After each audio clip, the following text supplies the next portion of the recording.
Class 8वीं math का question bank का प्रश्न नंबर 11। ध्यान से समझना बेटा, बहुत सरल सवाल है, बढ़िया मज़ा आएगा करने में। देखो ज़रा, संख्या इतनी 152875 को 9 से विभाज्यता की जांच कीजिए, 9 से विभाज्यता की जांच कीजिए। अब इसको 9 से भाग देंगे अपन ऐसे करके, तो बेटे बहुत टाइम लगेगा इसमें, तो इस तरह से देने में, इस तरह से भाग दोगे और हो सकता है तुम गलत भी कर दो कि ये 9 से पूरे तरह से भाग जा रहा है कि नहीं, है ना। तो इस तरह से करने में हो सकता है तुम गलत भी कर दो। तो इसको एक सरल तरीका है, देखो ज़रा, ये नंबर कितने हैं, 1 2 3 4 5, सबको लिखो और सबको जोड़ो। 1 + 5 प्लस के बाद 2, फिर प्लस, फिर 8, फिर प्लस, फिर 7, फिर प्लस, फिर 5। ठीक है, ये लिख दिया। अब इसको जोड़ लो सबको। 5 में 1 जोड़ेंगे 6, 6 में 2 जोड़ेंगे 8, 8 और 8 16, 16 में 7 जोड़ेंगे 23, 23 में 5 जोड़ेंगे 28। कितना आ रहा है बेटा, 28। ये लो, ये अब बहुत सरल हो गया। इससे अब तुम बता सकते हो कि इसको 9 से भाग करके देख लो। 9 से 28 को भाग दिया, 9 से 28 को भाग दे के देखो, 9 × 27। ये लो, 1 बच रहा है, पॉइंट लगाई, 0 बढ़ाई। ये तो कभी ख़त्म ही नहीं होगा, बार बार आएगा, बार बार आएगा, मतलब ये 9 से विभाज्य नहीं होगा। तो आंसर क्या लिखेंगे इसका, आंसर लिखना ज़रूरी है, नहीं तो नंबर कट जाएंगे। अतः 152 875 9 से पूर्णतः विभाज्य नहीं है। बस इतना ही करना है, पूरे नंबर मिल जाएंगे तुमको। ठीक है, अब क्वेश्चन नंबर 12 को देखो। एक न्यूनन पूर्वेण विधि से 99 का वर्ग ज्ञात कीजिए। बेटे न्यूनन पूर्वेण विधि क्या होती है, न्यूनन पूर्वेण विधि क्या होती है, बड़े ध्यान से समझना, बढ़िया, बहुत अच्छा सवाल है। जैसे मैंने यहाँ पे लिखा 28 × 28, तो न्यूनन पूर्वेण विधि ये कहती है कि इधर वाले टर्म का एक कम कर दो। 28 का एक कम कितना होता है, 27। अब इस 28 में से, इस वाले 28 में से इसको घटाओ तो कितना आएगा, पूरा लिख के घटाना, ये हमने घटाया, घटाओ। 8 में से 7 गए, 1 बचा, 2 में से 2 गए, 0 बचे, तो यहाँ पे 0 1 होगा, फाइनली आंसर ही आ जाएगा। तो सेम टू सेम इसी की तरह इसको करना है। ये क्या है, एक न्यूनन पूर्वेण विधि से 99 का वर्ग ज्ञात कीजिए। तो इसको 99 का वर्ग करने के लिए हल लिखते हैं, हल 99, ये वर्ग हो गया। ठीक है, इसके ऊपर घात कितनी है बेटा, 2, तो इसको 2 बार लिख देते हैं, 99 × 99। ठीक है, अब होता है असली सवाल। अब न्यूनन पूर्वेण विधि ये कहती है कि इधर वाले भाग का एक कम करो। तो 99 है, तो यहाँ पे क्या आएगा बेटे, 98। कितना आएगा बेटे, 98। 99 है तो कितना आएगा एक कम, 98। अब इस 98 को इसमें से घटाना है, घटाओ 99, 99 में से 98 को घटाओ। 9 में से 8 गए, 1 बचा, 9 में से 9 गए, 0 बचे। बेटे ये पूरा का पूरा लिखाएंगे यहाँ पे, तो ये इसका आंसर होगा। इसको एक साथ लिख देते हैं, 9801, यही इसका आंसर होगा। समझ में आया। बाद है क्वेश्चन नंबर 13, इसको भी बड़े ध्यान से समझना। क्वेश्चन नंबर 13 क्या बोल रहा है बेटा, ऐसे सवाल मैं पहले वीडियो में बहुत सारे करवा चुका हूँ, बस ये थोड़ा सा रूप बदल के आ गया है। तो कैसे करेंगे, एक समबाहुभुज के प्रत्येक बाहुकोण की माप ज्ञात कीजिए जिसकी 9 भुजाएं हैं। मेरी बात ज़रा ध्यान से सुनना, मैं एक यहाँ पे कोई छोटा मोटा सा समबाहुभुज बना लेता हूँ जिसकी बहुत सारी भुजाएं हों। ये लो, सम यानी बराबर भुजाएं और बहुत सारी होना चाहिए। ठीक है, ये मैंने बना लिया। इसके जो बाहुकोण है ना, ये इसके बाहुकोणों की माप कितनी होगी बेटा, ये जो सभी बाहुकोण है ना, ये बाहर वाले, इन सभी बाहुकोणों का योग 360 अंश होता है ना। ये मैं बहुत बार बार बता चुका हूँ, पहले भी बता चुका हूँ। तो अब देखना ज़रा क्या क्या दिया है वो लिख देते हैं। पहले मान लेते हैं, माना कि प्रत्येक बाहुकोण की माप बराबर, अपन इसमें मान लेते हैं प्रत्येक बाहुकोण की माप, यहाँ पे मान लो P डिग्री, ठीक है। इसके बाद जो दिया है वो लिख देते हैं, इसकी भुजाएं, तो हम यहाँ पे लिखेंगे बहुभुज की भुजाएं, बहुभुज की भुजाएं बराबर कितनी है बेटा, 9 भुजाएं हैं, ठीक है। अब बढ़िया फॉर्मूला लगा देते हैं सिंपल सा, क्या है,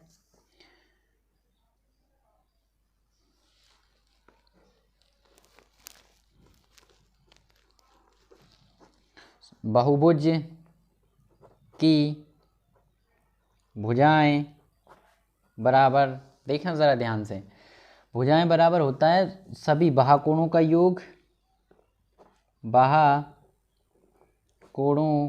का योग बटे एक बाहुकोण, ये इसका फॉर्मूला है। ये मैं बार बार बता चुका हूँ, इसको नहीं लिखना, ये समझाने के लिए था। इसके बाद देखो बहुभुज की भुजाएं कितनी हैं, 9 हैं, हमने यहाँ 9 लिख दिया, ये लो जी। इसके बाद बाहुकोणों का योग कितना है, मैंने अब भी बताया था बेटा, ये बहुभुज के बाहुकोणों का योग 360 होता है, ये मैंने 360 लिख दिया, बटे है तो यहाँ पे बटे लगा दिया। इसके बाद एक बाहुकोण कौन सा है, हमने माना था ये P डिग्री, ये लो, ये यहाँ पे लिख दिया, ठीक है। अब इसको करेंगे कैसे, अब बेटा पक्षांतर करेंगे अपन, पक्षांतर, इसको यहाँ ले आएंगे, इसको यहाँ जगह एक्सचेंज करो, तो P डिग्री यहाँ पे आ गया, 360 ऐसा के ऐसा ही, 360 अंश ऐसा के ऐसा ही, और ये 9 इधर आ गया। अब 9 से भाग कर दो, 9 एकम 9, 9 चुक्कू 36, और ये 40 का 40, तो P का मान कितना आ गया बेटा, 40 डिग्री। ये लो, ये सवाल हो चुका है, इसका आंसर लिखना बहुत ज़्यादा ज़रूरी है। आंसर क्या लिखोगे बेटे, जो पूछा गया था, क्या पूछा था, ये जो दिख रहा है ना, ये प्रत्येक बाहुकोण की माप, तो यहाँ पे लिखेंगे अतः प्रत्येक वह कोण की माप कितनी होगी, 40 डिग्री होगी बेटे, ये लो। देखना बेटे, इसके बाद क्वेश्चन नंबर 14वां है, एक वर्गाकार क्षेत्र का क्षेत्रफल 230 मीटर स्क्वायर दिया है, इसके बाद वर्गाकार क्षेत्र की भुजा ज्ञात कीजिए। तो बेटा वर्ग क्या होता है बेटा, जिसकी सभी भुजाएं बराबर हों, जितनी बड़ी ये है उतनी बड़ी ये होना चाहिए, उतनी ही बड़ी ये होना चाहिए, और इतनी ही बड़ी ये होना चाहिए, ये वर्ग होता है, ठीक है। तो अब इसकी भुजा की माप मान लो A है, ये लंबाई और ये चौड़ाई A है, तो इसका फॉर्मूला होता है बेटा, वर्ग का क्षेत्रफल निकालने के लिए ए स्क्वायर का फॉर्मूला होता है, ठीक है। इधर ये कोने में समझ लिया तुमने, ये लो। अब इसको करते कैसे, ये दिया ना, ये लिखते हैं वर्गाकार क्षेत्र का क्षेत्रफल, ये लो क्वेश्चन का ही टीपा है, कुछ नहीं करना है, देखो ज़रा, वर्गाकार क्षेत्र का क्षेत्रफल, बेटे तुमको पूरा लिखना है, क्षेत्रफल कितना है, 230 मीटर स्क्वायर, और ये मीटर स्क्वायर नहीं लिखोगे ना बेटे, नंबर कट जाएंगे सीधे सीधे। फिर इसके बाद अपन को निकालना क्या है, पहले तो ये बताओ वर्गाकार क्षेत्र का क्षेत्रफल निकालने के लिए फॉर्मूला क्या है जी, ये मैंने कोने में अब भी बताया था, ए स्क्वायर, तो यहाँ पे लिख देंगे ए स्क्वायर, ठीक है। बराबर ऐसा, बराबर के नीचे बराबर आना चाहिए, 230 ऐसा के ऐसे ही, 230 ऐसा के ऐसे ही, ठीक है। इसके बाद ये जो स्क्वायर है ना बेटे, स्क्वायर का जब पक्षांतर करेंगे तो ये इधर जाकर रूट बन जाता है, क्या बन जाता है, ये जो स्क्वायर था यहाँ से इसको इस साइड लेके जाएंगे, ये नाले को कूद के, तो इस साइड ये रूट बन जाता है, रूट बन जाता है, और रूट में 230 आ जाता है, ये लो जी। अब ये रूट 230 को कैसे लिखेंगे भाई, ये कैसे मीटर में जगह भुजा नापेंगे, तो इसको निकालते हैं बाहर, ऐसे निकालते हैं, रूट में से संख्या बाहर ऐसे निकलती है, 230 चेक करो, ये सम है तो 2 से जाएगा, 2 एकम 2, 2 एकम 2, 2 पंजे 10, ठीक है बेटा। इसके बाद ये 5 से जाएगा, 5 से काटो, 5 दूनी 10, 5 तिया 15, ठीक है। और ये 23 तो किसी से जाता ही नहीं है, बड़ी। अब इसके आसपास का वर्गमूल देखो, ये तो बाहर निकलेंगे नहीं जब तक जोड़े नहीं बनेंगे, इसके आसपास का वर्गमूल देखो ज़रा, 121 का कितना होगा बेटा, 11, फिर 144 का कितना होगा, 12, 169 का कितना होगा, 13, 196 का कितना होगा बेटा 14, फिर 225 का कितना होगा बेटे 15। ये लो, मतलब आसपास यही है, ठीक है ना, इसके आसपास यही है। तो जब यही है तो इसी को ले लेते हैं, 225 का कितना है 15, तो यहाँ पे लिख देंगे लगभग, क्योंकि पूरा नहीं आया, थोड़ा सा ज़्यादा है ना। ठीक है, इसका आंसर लिख देते हैं अब, ये डब्बे में पैक करके। आंसर क्या लिखेंगे, जो पूछा है वही, वर्गाकार क्षेत्र की भुजा, यहाँ पे लिखेंगे अतः वर्गाकार क्षेत्र की भुजा 15 मीटर होगी। अब क्वेश्चन नंबर अगला देखना, ज़रा ध्यान से देखना, बहुत सरल सवाल है, ऐसा बहुत करवा चुका हूँ आइलर वाले, तो ध्यान से देखना। एक घनाभ है, पहले भाई घनाभ बनाओ। घनाभ कैसा होता है, ये लो जी, ये घनाभ बन गया अपना, ये लो जी, सरल ही है ना, देखो ज़रा, ये लो, इससे इसको मिला दिया, इससे इसको मिला दिया, इससे इसको मिला दिया, इससे इसको मिला दिया, सब मिला मिलू की काम हो रहा है सब कुछ, है ना। अब देखना ज़रा इसको कैसे करेंगे। ये घनाभ तो दे रखा है, अब देखो ज़रा मैं तुमको बता देता हूँ, ये जो कोने दिख रहे हैं ना, ये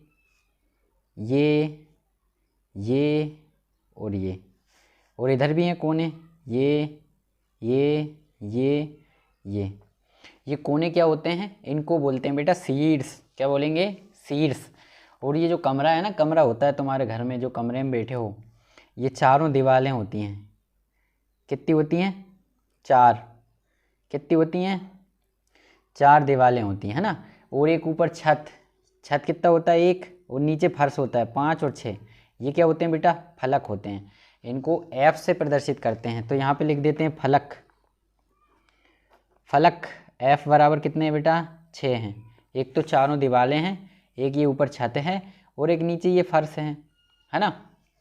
ठीक है, इसके बाद ये जो है ना, ये शीर्ष, ये क्या चीज़ है, देखो ज़रा, शीर्ष होते हैं भी बेटा, भी से प्रदर्शित करते हैं शीर्ष को, इंग्लिश में इसको बोलते हैं वर्टिसेस, है ना। कितने हैं बेटा शीर्ष, 1 2 3 4 5 6 7 8, कितने शीर्ष बेटा 8 हैं।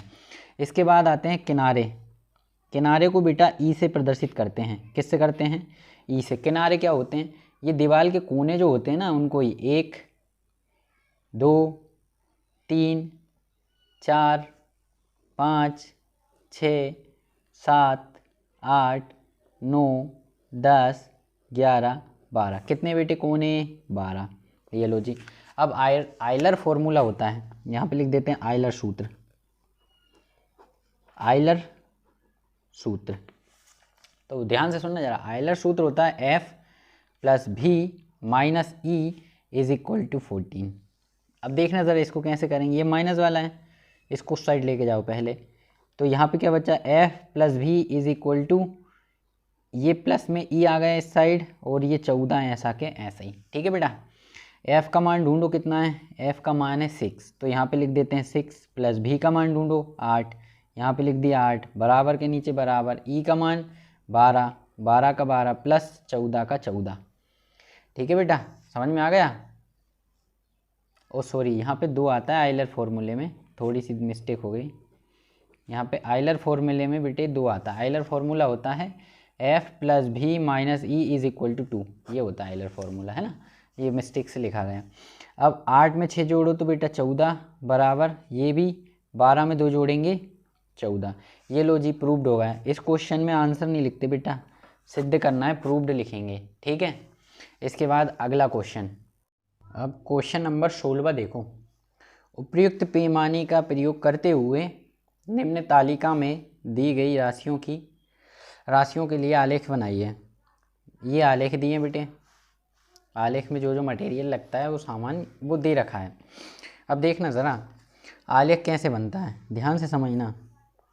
इधर कोने में आओ, ये जो होता है ना, ये और ये होता है एक्स अक्ष, ये होता है वाई अक्ष, ठीक है बेटे। इसको बोलते हैं क्षैतिज, इसको बोलते हैं ऊर्ध्वाधर, ठीक है। अब ध्यान से समझना, ये जो ऊपर वाली लाइन है ना, ये होती है एक्स वाली, और नीचे वाली जो लाइन है ना ये होती बाय वाली। ठीक है, अब इन पे नाम कैसे लिखेंगे अब ज़रा अच्छे से मैं बना देता हूँ, देखना ज़रा ध्यान से देखना। इसका आलेख कैसे बनाएंगे, बहुत सरल है, बहुत मज़ेदार प्रश्न है, ध्यान से देखना। ये लो, ये मैंने खींच दी लाइन वाई वाला अक्ष, और ये मैंने एक्स वाला अक्ष खींच दिया। ये कौन सा खींचा बेटा, एक्स वाला। अब ध्यान से देखना, यहाँ पे तो होते हैं मूल बिंदु, क्वेश्चन पूछ लेते हैं कि मूल बिंदु क्या होते हैं, मूल बिंदु 0 0 होते हैं। समझ में आया क्या। अब इनको 1 1 सेंटीमीटर पे नाप के लिखना है। ठीक है ना बेटा, कितना 1 1 सेंटीमीटर पे नाप के लिखना है। ये लो, यहाँ पे अपन 1 1 सेंटीमीटर नाप लेते हैं। एक यहाँ पे है, एक यहाँ पे है, एक यहाँ पे है, एक यहाँ पे है, एक यहाँ पे, 5 तक ही जाना है बस। देखो ज़रा इसमें 5 तक। अब बाय को कितना जाना है बेटा, बाय को भी 5 तक ही जाना है, टेंशन नहीं लेना। 25 है ना, वो 5 का पहाड़ा ले लेंगे, नहीं टेंशन हो जाए तुमको। यहाँ से 1 2 3 4 5, ठीक है ना बेटा। अब देखना ज़रा इसके नाम कैसे लिखना है। एक्स पे कैसे लिखेंगे, एक्स वाले ये हैं 1 2 3 4 5, 1 2 3 4 और ये 5, ठीक है ना। इसके बाद बाय पे कैसे चलेंगे, बाय पे ये दिया नीचे 5 का पहाड़ा, 5 10 15 20 और ये 25, ठीक है बेटे। अब देखना ज़रा, अपन को पहले एक्स वाला देखना। पहला नंबर ये है पूरा, दूसरा ये है, तीसरा ये है, चौथा ये है, 5 भाई ये। पहले नंबर पे देखो एक्स पे कितना चलना है अपन को, 1, ये पहुंच गए। बाय पे कितना चलना है अपन को, नीचे वाला देखो 5, 5 कहाँ पे है, यहीं से लगाना है अपन को, नहीं इधर से नहीं, यहीं से। ये यहाँ से देखा 5, हाँ दिख रहा है, ये दिख गया, ये हुआ है, ठीक है बेटे। यहाँ पे लिखना पड़ेगा क्या, यही 1 और 5, ठीक है। इसके बाद देखो ज़रा दूसरा वाला क्या बोल रहा है, पहले तुम 2 पे जाओ फिर तुम 10 पे जाना। तो पहले अपन x पे 2 पे चलते हैं, ये पहुंच गए हम, फिर 2 पे 10 पे जाना है। यहीं से पतली गली पकड़ेंगे बेटा इस तरह से, और तुमको दिख रहा होगा स्केल से खींचना है ये, हालांकि ये दिख गया, ठीक है बेटे। ये यहाँ पे लिखना पड़ेगा तुम्हें क्या, 2 और 10, 2 और 10 ये लिख दिया, ठीक है बेटे। इसके बाद अगला 3 पे, यहीं पे एक 0 से चले 1 2 3, ये दिख गए 3, 3 से पतली गली पकड़ो, कितनी जाना है बेटा, ऊपर 15 तक जाना है। ये 15 तक, हमको 15 कहाँ दिख रहा है, स्केल से नाप के लिखो बेटे, यहाँ से ये दिख रहा है, दिख रहा है, दिख रहा है, दिख रहा है, ये यहाँ पे दिख गया है, ठीक है। ये हमको 15 दिख गया है, तो इसको मिला दिया, ठीक है। यहाँ पे भी लिखना पड़ेगा, क्या लिखोगे, 3 और 15, ये लो, ठीक है बेटे। इसके बाद तुमको फिर x पे 4 जाना है, y पे 20, x पे 4 पहुँचो, 1 2 3 4, ये पहुँच गए। फिर y पे कितना जाना है बेटे, y पे 20 तक जाना है। y पे ऊपर चलेंगे, ऊपर चलो, यहीं से गए पतली गली, पकड़ी पकड़ी पकड़ी पकड़ी, दिखा क्या 4, वो सॉरी 20, दिख गए दिख गए, यहाँ पे दिख रहा है, इससे इसको मिला दो। वो थोड़ी ज़्यादा खिंच गई लाइन, ये लो, यहाँ पे मिल रहा है भैया जी, यहाँ पे लिखना पड़ेगा 4 और 20। अब उन्होंने बोला भैया जी तुम एक काम करो, पहले x पे 5 पे जाओ और फिर 25 पे जाना। तो हम पहले x पे 5 पे पहुँचे, ये पहुँच गए भैया जी। इसके बाद कहाँ जाना है, 25 पे ऊपर, किधर जाना है, हाँ ऊपर। चलो भैया पतली गली पकड़ो फिर, ये लो जी, पतली गली पकड़ी पकड़ी, अभी तक दिख नहीं रहा दिख नहीं रहा दिख नहीं रहा, हाँ दिख गए दिख गए दिख गए, ये यहाँ से दिखा, तो इससे इसको मिला देंगे बेटे, मिला दो इससे इसको, ये मिल गया। यहाँ पे भी लिखना पड़ेगा बेटा 5 और 25। बड़ा इंटरेस्टिंग क्वेश्चन था। अब क्वेश्चन नंबर अगला देखो, ध्यान से देखना बेटे। क्यू में ऐसा कितना जोड़ें, ओ सॉरी, क्यू में हमने 3 को जोड़ा तो आंसर आया 11। क्या जोड़ें, तो हमने यहाँ पे क्यू में बड़े ध्यान से देखना, हमने यहाँ पे क्यू की जगह पे 3 को जोड़ा तो हमको 11 मिला, 11 की 1 हासिल लगी 1, ठीक है बेटे। अब यहाँ पे 1 है, 1 का 1, नीचे क्या है क्यू। अब हम ऐसा क्या नंबर जोड़ें कि यहाँ पे 0 आ जाए, तो यहाँ पे हम 8 जोड़ देते हैं बेटा। कितना जोड़ें, 8, 8 और 2 10 की 0, हासिल लगी 1। अब ध्यान से देखना, यहाँ पे कितना है बेटे, 3 है, 3 का 3, यहाँ पे कितना है 1 है, तो 3 2 5, ये लो जी आंसर हमारा सही आ गया। तो यहाँ पे लिखना पड़ेगा आंसर, क्या लिखोगे बेटे, अतः Q बराबर 8 होगा। समझ में आ गई? ठीक है। अगला क्वेश्चन देखो, ये सवाल भी वैसे ही होगा जैसा क्वेश्चन नंबर दूसरा हुआ था इस प्रश्न बैंक का। तो ज़रा ध्यान से देखना। एक विद्यालय में 8वीं कक्षा में के सभी छात्र ने प्रधानमंत्री की राष्ट्रीय राहत कोष होती है उसमें 2401 रुपये का दान दिया। प्रत्येक विद्यार्थी ने उतने ही रुपये दान दिए जितने कक्षा में विद्यार्थी थे। तो विद्यार्थियों की संख्या निकालिए। इसमें कुछ नहीं करना है, 2401 का वर्गमूल पूछा है उनने घुमा के। तो ज़रा बड़े ध्यान से देखना इसका वर्गमूल कैसे निकालेंगे। वर्गमूल निकालने के लिए 2401 का ज़रा ध्यान से देखो, 2401 ये सम है कि विषम बेटा? ये विषम है इसलिए 7 से जाएगा। अब तुमको नहीं आ रहा है तो ऐसे भाग करके देखना इसको। ठीक है, मैं कर देता हूँ। 7 तिया 21, फिर 7 चुक्को 28 और 7 तिया 21। ठीक है बेटे। इसके बाद ये फिर 7 से जाएगा, 7 से 7 चुक्कू 28 और 7 नम 63, फिर 7 से 7 सतैया 49, फिर 7 से 7 एकम 7। अब ये जो आए हैं ना इनको अपन वर्गमूल में लिखेंगे कैसे? 2401 का वर्गमूल निकालने के लिए ऐसा करते हैं, इसको भी रूट में लिखेंगे। क्या आए हैं इसके? ये अभाज्य गुणनखंड 7 7 7 और 7। अब ये जोड़े बन के बाहर निकलेंगे। 7 का एक जोड़ा बना, फिर एक और जोड़ा बना, ये लो 7 का गुणा 7 में करेंगे, 7 सतैया 49। यही इसका आंसर होगा बेटे। इसका वर्गमूल इतना ही होगा, ये इसका आंसर। लेकिन ऐसे नहीं लिखना है। आंसर लिखोगे तुम जो पूछा गया था, ये थोड़ी पूछा था उन्होंने पूछा था कि विद्यार्थियों की संख्या कितनी है। यहाँ पे लिखना पड़ेगा अतः विद्यार्थी की संख्या 49 थी। बेटे ये जो है 20वां सवाल है। 19वां सवाल जो था वो 13वां सवाल ही दिया है उन्होंने। जो 13 सवाल था बोई के बोई करना है, सेम टू सेम। ये है 20वां सवाल। अब देखो ज़रा 21वां सवाल देखो ज़रा। अगला सवाल बड़ा अच्छा है, ध्यान से देखना। आयलर सूत्र का प्रयोग करना है भाई इसमें भी, और अज्ञात संख्या ए का मान निकालना है। अब ध्यान से देखना ज़रा, इसमें फलक जो होते हैं वो एफ होते हैं आयलर फॉर्मूले में। एफ का मान इतना दिया है, शीर्ष को भी से प्रदर्शित करते हैं, भी का मान इतना दिया है, और किनारे किनारे को ई से प्रदर्शित करते हैं। ठीक है बेटे। अब सिंपल सा तुमको फॉर्मूला लगाना है, आयलर फॉर्मूला। ये लो आयलर सूत्र क्या होता है बेटे? आयलर सूत्र F plus V minus E is equal to 2। क्या होता है Euler formula? F plus V minus E is equal to 2। अब इसको कैसे करेंगे बड़े ध्यान से देखना। एफ का मान रख दिया हमने 5, कहाँ से आया? यहाँ से। फिर भी का मान कितना है? ए, वो कहाँ से आया? वहाँ से। ई का मान कितना है? 9 बराबर 2 का 2। अब देखना ज़रा, ए को इधर ही रख लेंगे, बाकी सबको उस साइड पहुँचाओ। ये लो, ये ऐसा के ऐसा ही, ये इधर माइनस में है, इधर आएगा प्लस में, ये इधर प्लस में, इस साइड आएगा माइनस में।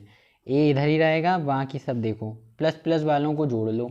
ये दोनों हैं प्लस के, तो ये दोनों प्लस के हैं, तो 9 2 18 माइनस 5 ऐसा के ऐसा ही। ए बराबर घटाओ 18 में से 5 का कितना आएगा? 13। ये लो जी 18 में से, ओहो गड़बड़ हो गया गड़बड़। 9 में बेटे 2 जोड़ेंगे कितना होगा? 11 होता है। 11 में से 5 जाएंगे तो कितने बचे? 9 में 2 जोड़ेंगे 11, 11 में से 5 गए, कितने बचे? 6 बचे। तो इसका आंसर 6 होगा। अपन आंसर लिखेंगे बेटा, ऐसे नहीं नंबर कट जाएंगे। अतः ए बराबर 6 होगा।